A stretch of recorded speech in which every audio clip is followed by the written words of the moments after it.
우병우 전 수석의 범죄 행위에 대해서는 온 국민이 다 알고 있습니다. 그래서 국민들의 법 감정에 비춰 볼 때 도저히 납득할 수 없는 일이다. 우병우 전 수석은 정치 권력에 줄을 대고 검찰을 정권의 신여로 만든 정치검찰의 전형입니다.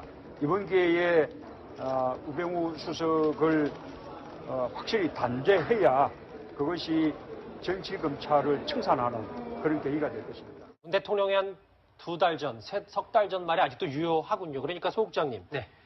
준비한 거 보면은 결국은 타깃이 우병우 전 수석 아니겠어요? 문재인 대통령의?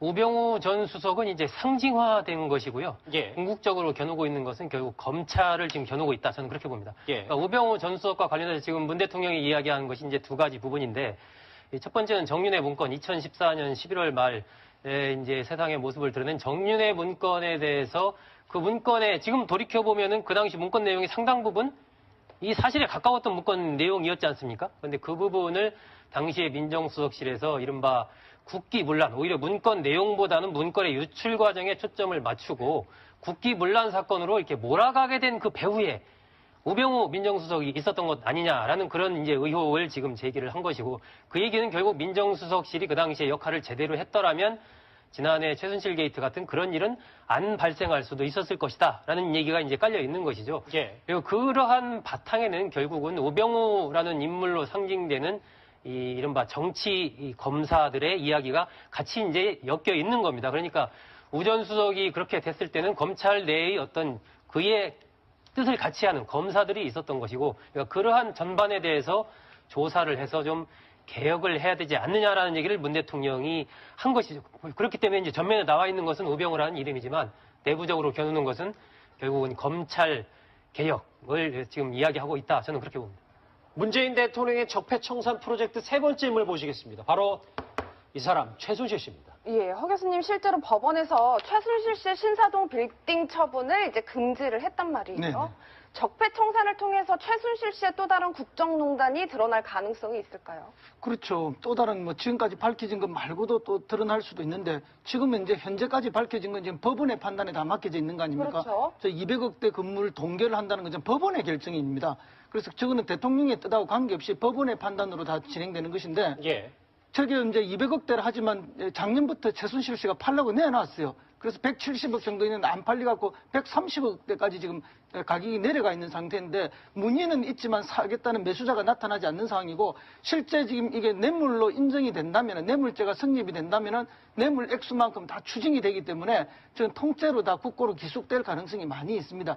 그러니까 아마 그 전에 이걸 처분하려고 최순실 씨도 그것을 예감하고 처분을 위해서 발부등을 쳤던 것 같은데, 실제 매수자들도 이런 이제 법적 권리의 문제가 발생하기 때문에 알아만 보고 전혀 이제 매수 의사를 밝히지는 않은 그런 상황인 것 같은데요. 사실은 이제 이 건 말고도 어쨌든 박근혜 대통령 출범을 전후해서 어쨌든 불법적인 정치를 통해서 생긴 어떤 국정농단과 관련해서 이득을 취한 것들이 있다면, 그것이 법원에 의해서 판단이 다 되어진다면 재산은 다 몰수가 가능하다. 그러나 과거에 30년, 40년 전에 있었던 것은 그렇죠. 그런 거는 불가능하죠. 다만 이제 주제가 좀 다릅니다만은 홍준표 지사님 이야기를 잠시만 드리면은 예, 원래 한 달에서 두 달 정도 있을 거라고 예상이 나왔어요. 근데 예. 오늘 가시면서 빠른 시일 내에 돌아오겠다 이렇게 이야기를 했는데, 두 분이 정치적인 해석만 다 해주셨는데, 저는 가족적으로 좀 해석을 하면은 이 둘째 아들이 최근에 결혼한 신혼 아닙니까? 이제 막 신혼여행 갔다 와서 신접 살림을 차렸는데, 시아버지 시어머니 오셔가지고 한 달 두 달을 계시면은 사람들이 얼마나 힘들겠습니까? 그래서 이제 정치적 이유로 빨리 오겠다 하시는 것 같지만 실제는 이런 가족적 어려움도 있지 않을까, 그런 예상도 좀 됩니다. 제 생각에도 그쪽에 더 무게가 실리는 것 같아요. 어찌됐건 이 문재인 대통령이나 조국 신임 민정수석이나 정윤회 문건과 이 여러 가지 최순실 게이트에 대해서는 은폐와 외압이 어느 정도 있었다, 이렇게 해석을 하는 것 같은데요. 문재인 대통령의 적폐청산 프로젝트에 버티는 이 사람이 있습니다. 화면으로 만나보시죠. 제가 당시 조사를 받는데 너무 정신도 없고 너무 좀 부끄러워갖고 직원한테 신분을 밝히지 못했습니다. 그러면 이 사고를 경험 삼아서 앞으로 청장 후보자께서 승진을 시켜야 될 경찰이나 또는 후배 경찰이 이런 음주사고를 냈을 때 과연 청장님이 징계를 하고 해임을 하고 강동을 할 수가 있겠습니까? 의원님께서 지적하시는 그런 부분이 제가 가장 어려운 부분이라고 생각합니다. 준비한 거 마지막으로 보시겠습니까? 지금 이철성 경찰청장입니다. 적폐청산 프로젝트의 마지막이 될 수도 있을 것 같은데 일단 뭐 박 전 대통령의 순장조라고 일컬어졌지만 사퇴를 지금 이현정 의원님 거부하고 있어요. 이유가 뭡니까? 아마 이제 오늘 보니까 이철성 청장에 대해서는 좀 묘한 분위기가 좀 이렇게 있어요. 왜냐하면 오늘 이제 표창원 의원이 아마 이제 경찰 출신이죠. 경찰대 교수 출신인데 표창원 의원 인터뷰를 하면서 이철성 청장은 지난 촛불 집회를 잘 하도록 했다. 그리고 촛불 집회에 있을 때 잘 집회를 관리를 해서 참 기여한 바가 크다. 이런 칭찬을 이제 했습니다.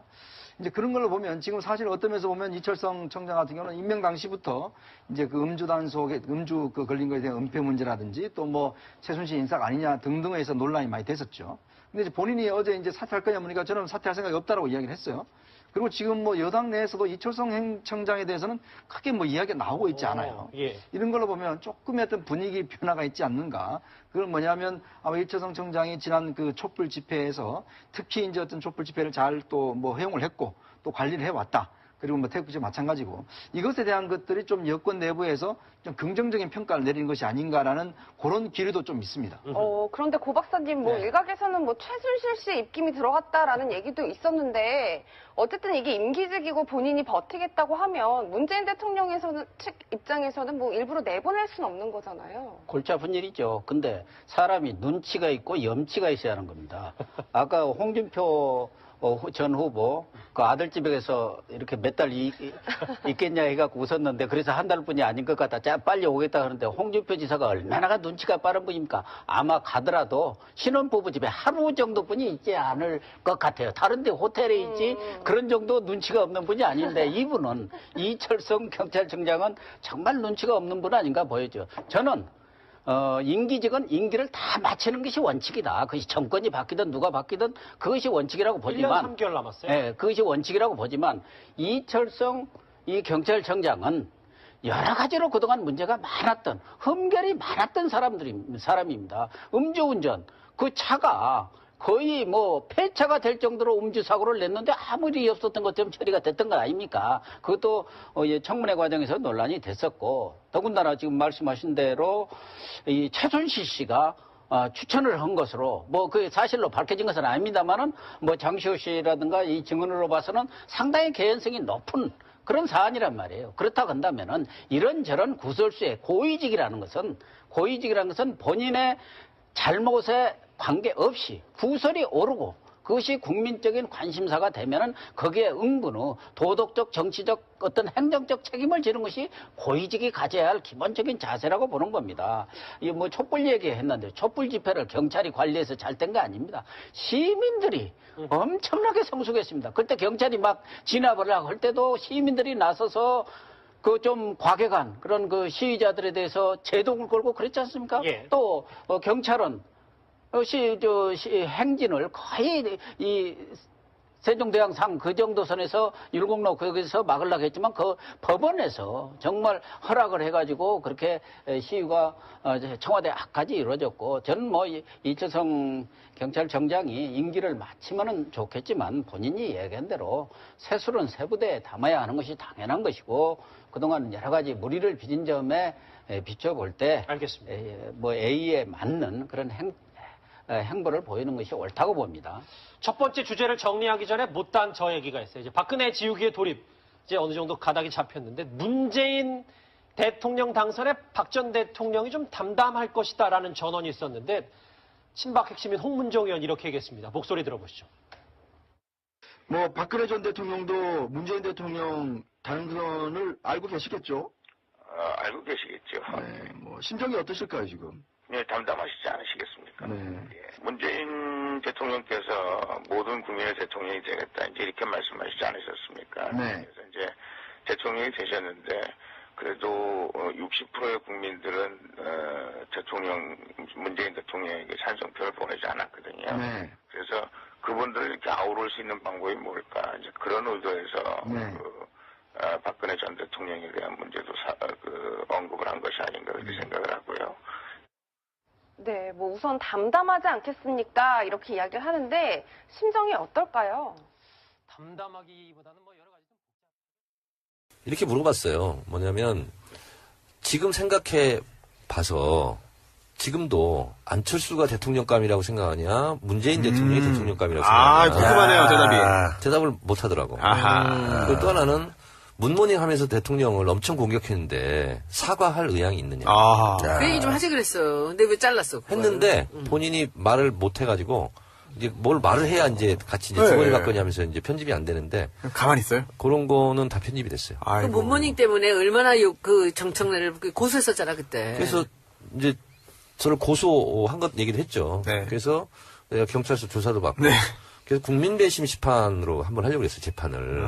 그래서 정치인의 말은 어디까지 법적으로 허용이 되나. 국민 참여 재판? 사례를 한번 남겨보고 싶었어요. 근데 꼬리 내리고 이제 바로 취하했죠. 네. 박지원 전 대표 이야기 나온 김에 국민의당 얘기 좀 한번 좀 해볼까요? 네.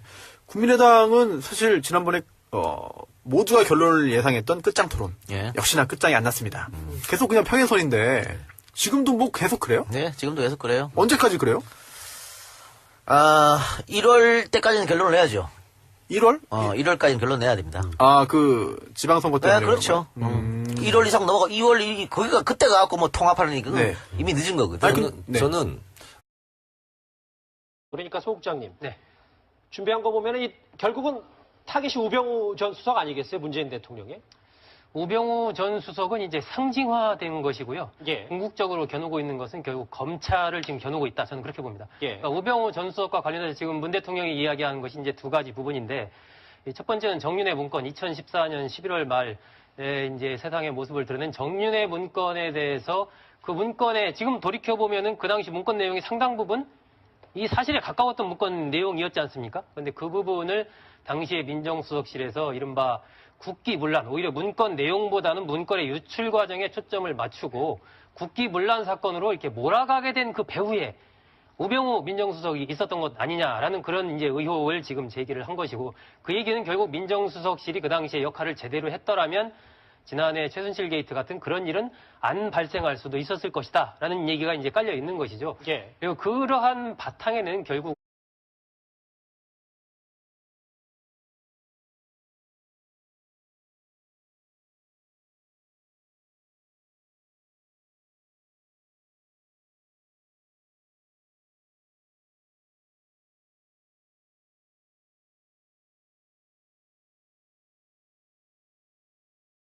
우병우 전 수석의 범죄 행위에 대해서는 온 국민이 다 알고 있습니다. 그래서 국민들의 법 감정에 비춰볼 때 도저히 납득할 수 없는 일이다. 우병우 전 수석은 정치 권력에 줄을 대고 검찰을 정권의 신여로 만든 정치검찰의 전형입니다.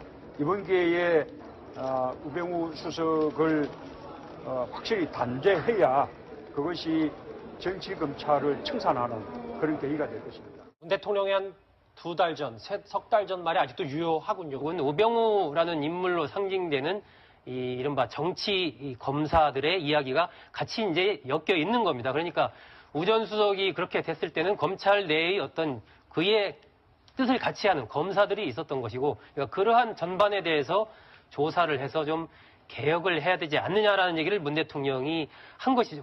그렇기 때문에 이제 전면에 나와 있는 것은 우병우라는 이름이지만 내부적으로 겨누는 것은 결국은 검찰 개혁을 지금 이야기하고 있다. 저는 그렇게 봅니다.